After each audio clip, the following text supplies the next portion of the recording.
So far there has been so many weird things going on with iOS 17, and I'm not even really too sure what Apple's going to be doing with the future of some of these older iPhones. And I really do think as of this point, iOS 17 is a very, very weird experience. I'm not saying it's bad and I'm not saying it's horrible, but it's just an interesting experience of how Apple is going to be approaching their next iOS version. So I want to say, first of all, we all know they dropped iPhone 10, iPhone 8, and iPhone 8 Plus. We all know this, but there's no reason even talking about it anymore. But the other big thing they did within this version of software was that they limited the amount of features that a lot of these older devices were going to be getting. So if you remember, a lot of the cutoff phones or a lot of the cutoff features within iOS 16 was the iPhone 11. So you basically needed an iPhone 11 or newer to basically have access to a certain amount of features or to do certain things within those devices, if that makes sense. Now that cutoff is the iPhone 12. The iPhone 12 really isn't even that old of a phone. It's like 2 generations behind, technically 3 years as of this point. But when you look at a device like the iPhone,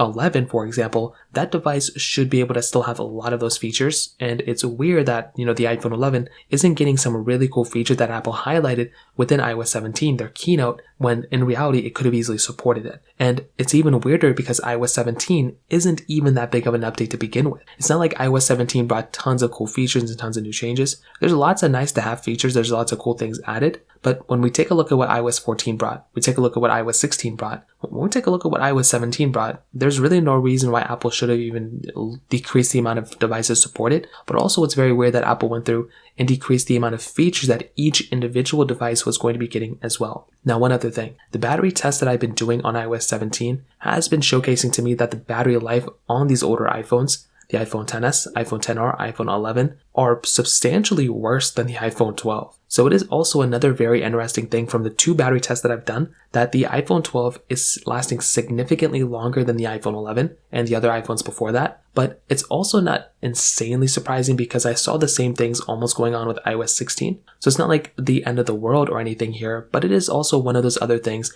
that I've been kind of keeping in mind in the back of my head. And it's one of those things that kind of stood out to me too. So I think overall what I'm trying to say is, although I like iOS 17, I think it's going to be one of those updates that's going to probably grow into a really decent update. I just find it to be a very, very strange thing that Apple's kind of been doing here. And I don't know. I feel like they shouldn't have discontinued those specific iPhones. I think they should have continued supporting the iPhone 10, iPhone 8, and iPhone 8 Plus. And I'm very curious to see what's going to be happening with the future of these iPhones and basically where they stand in the next couple of months. So that pretty much covers it up. If you have any other thoughts or questions, let me know in the comment section below. Hit the like button, that would mean so much, but definitely hit that subscribe button. More importantly than everything else, I love every single one of you guys. Hopefully I'll catch you guys in the next video. Peace out till then.